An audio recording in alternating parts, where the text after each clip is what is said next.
J'apporte ici des nouvelles préoccupantes pour la santé provenant de gadgets comme les téléphones portables, tablettes, Wi-Fi et autres.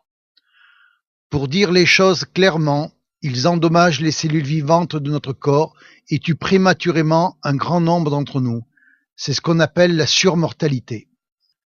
Je suis le docteur Martin Blanc du département de physiologie et biophysique cellulaire à l'université de Columbia. Cela me désespère ainsi que plus de 160 de mes collègues qui aujourd'hui lancent un appel aux Nations Unies pour demander de s'attaquer à ce problème de santé publique.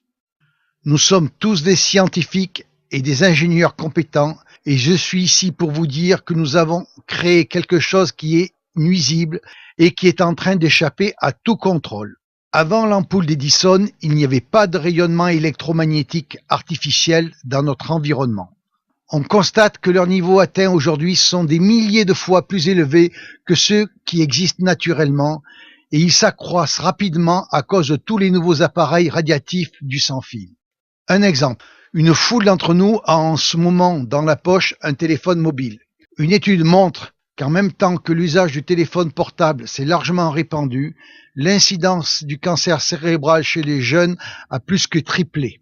Nous installons des antennes relais sur des bâtiments à usage d'habitation ou sur les toits des hôpitaux où résident des personnes âgées ou des malades qui essaient de guérir. Maintenant, de nouveaux compteurs radiatifs et des antennes relais quadrillent tout notre environnement de rayonnement artificiel micro-ondes. Il est particulièrement effrayant de constater que ces rayonnements issus de la technologie des communications mobiles et du courant porteur en ligne, comme celui du Linky, perturbent les échanges de notre métabolisme et endommagent l'ADN de nos cellules.